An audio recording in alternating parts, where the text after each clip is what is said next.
crazy. Wow.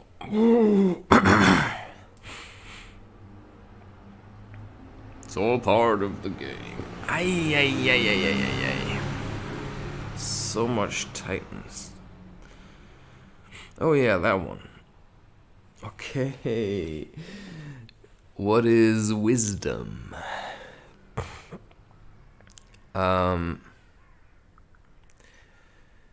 So the way I see it, well, wise, we say, you are wise. And a fool that persists in his folly will or may become wise. That's an example I hear from Alan Watts, where he says, right, that's a funny one, you know? Because Alan Watts certainly thought that he was in some way wise or smart. Because he just had a lot of knowledge. And that's generally how people are with a lot of knowledge that they read about. You know, I don't see Alan Watts going hiking a lot, like really overexerting himself. He seemed more like the kind of guy that would contemplate about things from the distance. I think. Which would explain, of course, why he drank a lot of alcohol, because,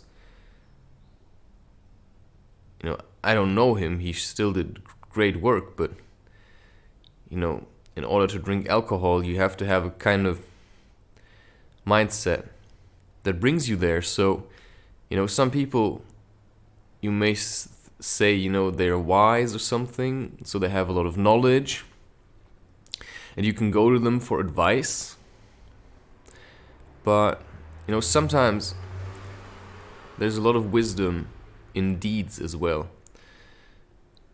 So I think, you know, animals can be wise in that sense, because maybe it's wise to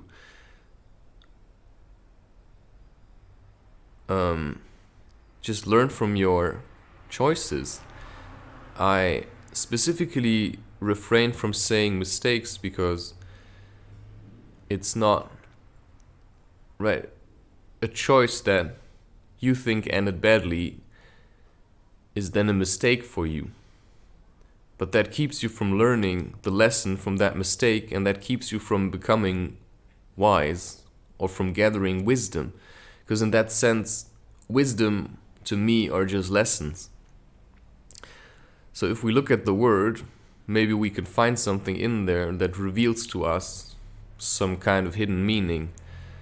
Then you say wise. Wise has the word why in it.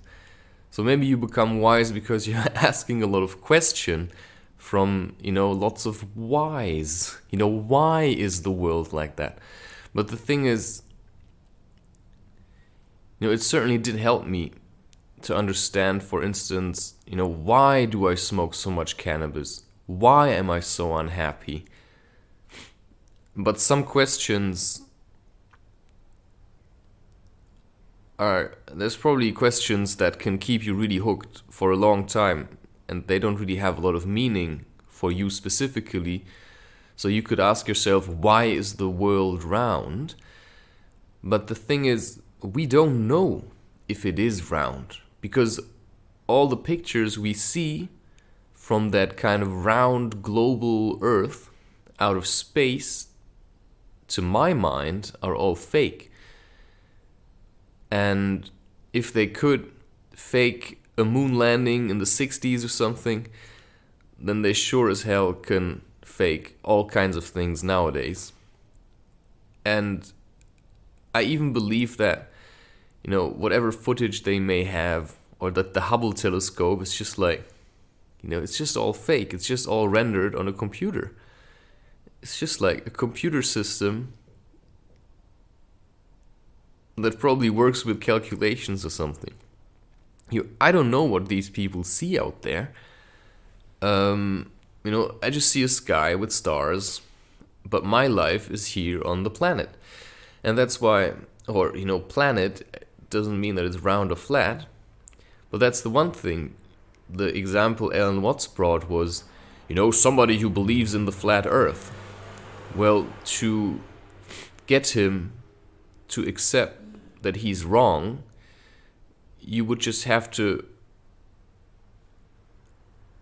or convince him or make him understand that in order to understand whether the earth is round or flat, he would just have to pick a direction and then just keep walking until he would come back to the same spot. And if the earth is round, he would manage, and if not, he would come to some kind of gigantic abyss. But I don't necessarily think that means that the earth is round. It just means that you can't find the end or the edge. And maybe it's like in that show Rick and Morty, I think it's called Night Shame Aliens, where they create this illusion of a world. Because to me, I don't know why I say that, but I say to me consciousness is kind of flat. So to me the world is always flat.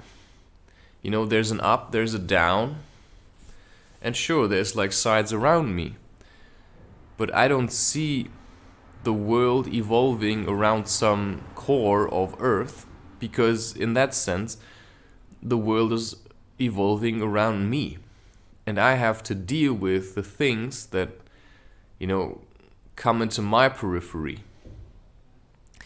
And what science, for example, does, and maybe people think science is wise or something, or makes humanity as a total wise. I think what science really is a bunch of children that think they're gonna bring glory to humanity, but all they did thus far is just create more bullshit. All these things they created, we never really needed them. We could have done fine without them, so it's not really that we improved anything with science. It's just that we think we did, because in that way we can place ourselves apart from, being those filthy animals. But if you have that kind of idea of an animal, then you just live in fear and disgust, and that's a terrible place to live in. I mean, I go into the forest, and I had once an insight on psychedelic truffles. I had like a kind of a deep slumber dream. And then I woke out of it, and the message came, ticks are healers of nature. And then I thought, well, in a sense, that makes sense, because it's like acupuncture, right?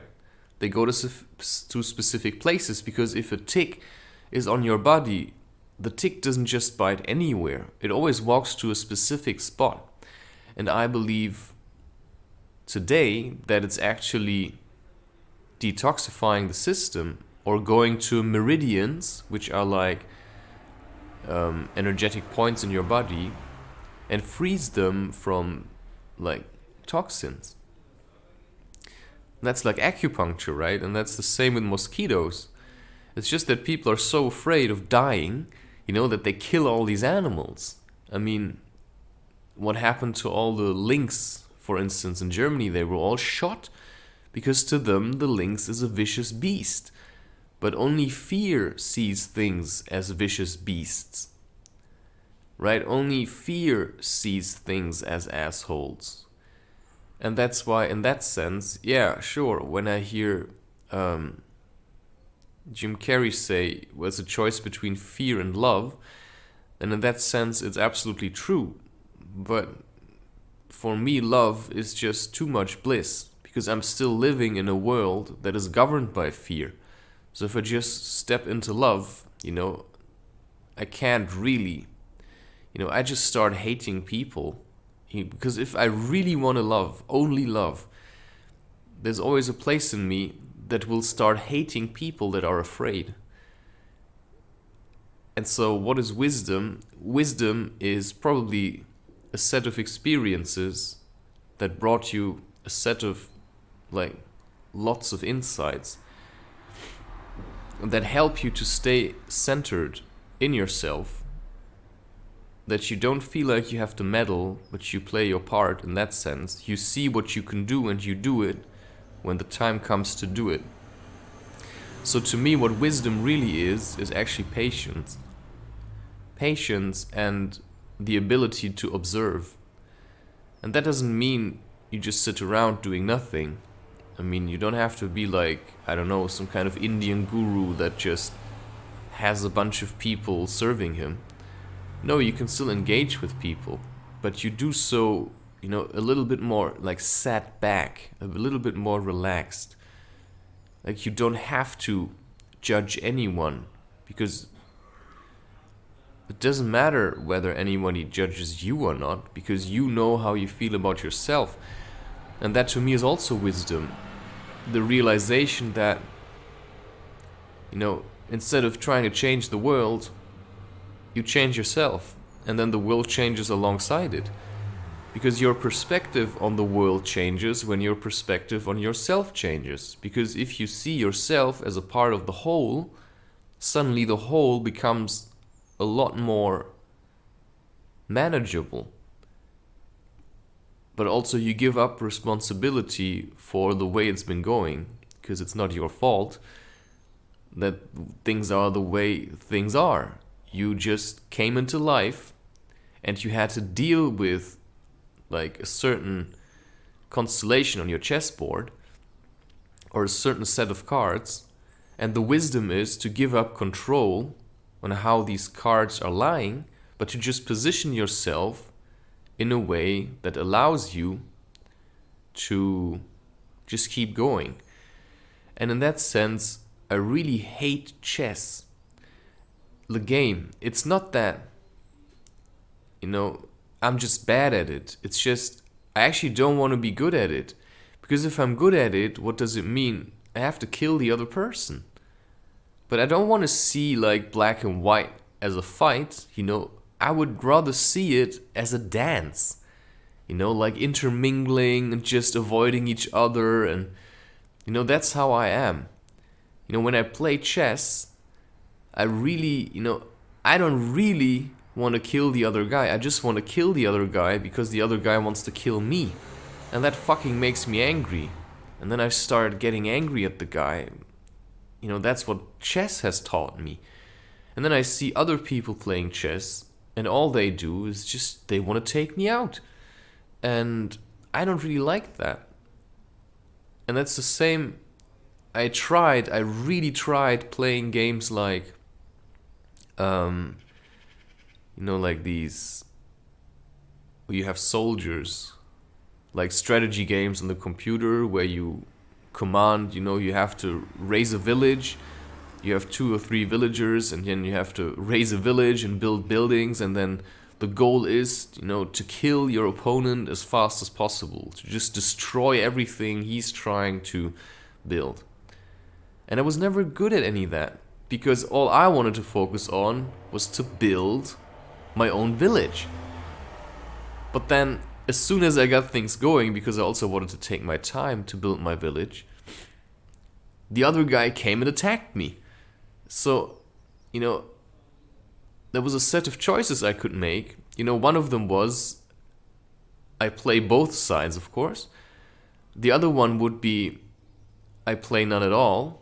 Or I just, that's also one. I don't play that game at all anymore. I could also say I play one side and the other side does nothing, or is so weak, that I can manage to just do my own thing and then eventually just hammer it down with one insane attack when I feel ready. But they never allowed me to get ready, because they were always attacking. And just, I really didn't like that anymore. So I started to make the decision at one point, it just isn't for me. Because I don't want to focus on taking out other people. And that's why I spend most of my days alone. Why? Because whenever I engage with other men, it's not everybody, but they try to be better than me. I don't try to be better than anyone. I just pretend to be so that people leave me the fuck alone, so that they will be at least a little bit afraid that I'm better than them. But I don't really give a shit who's better or not. But in this kind of world, everybody's trying to outdo and take out each other. It just pisses me off so much because I really just want to live in harmony. But people don't have harmony. So you have to learn to deal with that. Because in themselves, people live in hell. And maybe you want harmony, so you have to start creating it for yourself. And that's a really hard one.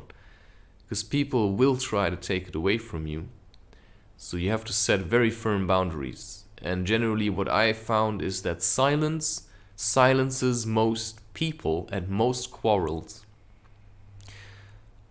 It's a very scary place for some people, sometimes for me as well, because if somebody says nothing, right, you don't really know where you're at.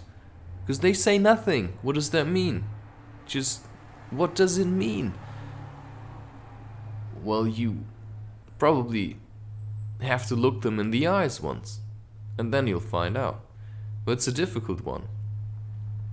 So I think wisdom is understanding the way things are, instead of being blinded by the way they seem to be, because other people have told you that they are a certain way.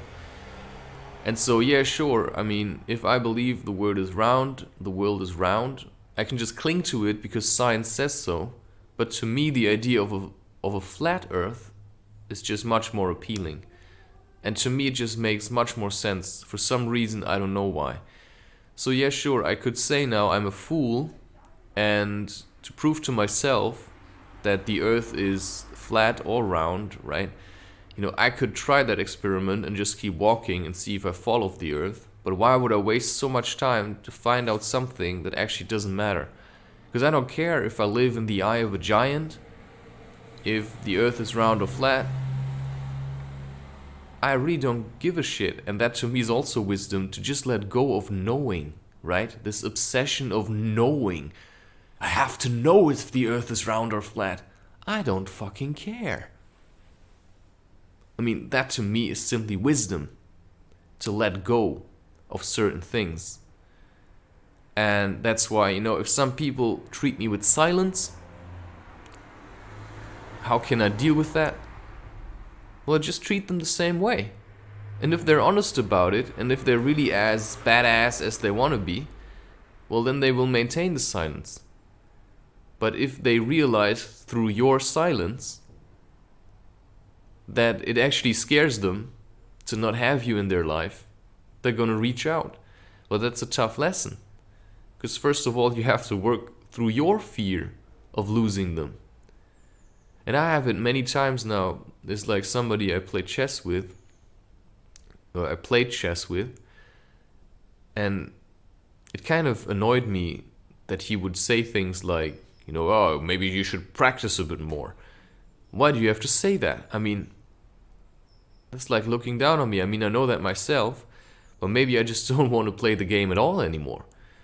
But in a sense, yeah, I do, because I realize that this is a world of competition, and whatever, Darwin said or something, survival of the fittest, I do get that. Because you have to be fit to survive. Or at least you have to be fit and strong in order to lead a balanced life. Because from just doing nothing, you would just remain weak and unbalanced. So wisdom is also seeing, what your decisions have brought you so far. So to choose every day the couch, movies, and chips just makes you miserable, fat, and a coward. Because the world is out there, and you choose the couch, movies, and chips. Or TV series, right? Or I don't know what, listening to music instead of making music. So the wisdom is the realization that humans are here to create. And now we're giving everything to the people that create machines, all the glory of creating things, We leave that all to science and like smart people. But I can create something with my two hands if I just take like a crochet needle and some yarn. I can actually do something with that. So why don't I do that more? That's like a very important question that you should ask yourself. Why don't you create more? Because the wisdom comes from understanding what makes you roll, and then to incorporate that more into your life. And for that, maybe you have to start thinking about the important questions, the important whys. To become wise, you have to ask these whys. Why am I miserable? Why am I sitting on the couch every day watching movies? But then you can also ask yourself follow-up questions. Why am I doing this? And then you ask, what kind of movies am I watching? And what am I trying to attract into my life by watching these movies? And then the realization, oh wow, just watching movies won't attract that, but living according to the ideals of those movies will certainly attract it. Because I wanted to be a hero, because in that sense I really liked Naruto as a character. The way he stood up for others, the way he was always, strong and pushing his limits, because he was kind of an idiot. He wasn't smart or anything, but he figured it out. In that sense, yeah, sure, he was a fox. And I sure am a fox. I'm not like a tiger. I'm not like big and bulky and muscular. I'm kind of like a bit smaller and sinewy, but I'm quite smart. I can figure my way out. And you can figure your way out of anything. So it's also to understand who you are as a being and what your natural abilities are. If you aren't good at planning or taking out others, but maybe you are good at moving around them. And that's why, to me, planning to take out the opponent's king seems like an impossible task, because I'm just trying to move around them. I'm not really trying to take out anyone. I'm fine as long as I position my figures somewhere where they can't take them. But then they keep positioning them in a way that they can take me. At a certain point, the chess field, to me, just looks fine by just doing nothing anymore. But then they just keep coming, and then I just give up, because I think, I'm not interested anymore. And then there's other people who really need a win, but I also don't want to lose, because that bothers me.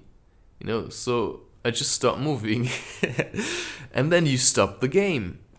In that sense, that's like, actually, that's the real checkmate. If you just leave, and then your opponent can never finish the game. But that also means they can never have the glory of winning, or the supposed shame of losing. But of course, if you want to play, you have to start moving, and that means you have to start moving your body. And I think I have proven that I understood that, and I'm doing it, and there's a lot of cleansing. There's people who would think or believe that if their sinuses are starting to clean stuff out, that it's something bad. To me, it's cleansing. I've been doing a lot of emotional work, I've been going out a lot, and now my body has reached a point where he's just getting rid of junk. And so I'm assisting my body with that. And that's also a form of wisdom, to know what your body needs. To see, my body needs a hug, so I hug myself. Yeah, because maybe the people in my surroundings are toxic or cannot hug me. Because I think you shouldn't really hug anyone these days, because everybody's kind of toxic. And, in tribes, they didn't really hug each other. A man and wife, they hug each other in a loving embrace, sure, and you hug your children in a sense because you carry them around, but that's the end of the story for me. So I'm really trying to go more for the namaste and handshake, but I don't have to shake somebody's hand every time. I like that, I heard it from somewhere, that some people, in some cultures, it was more like this: you shake hands the first time you meet, and that's it. then you don't ever shake hands again, because now you've met, you've introduced each other in a formal way.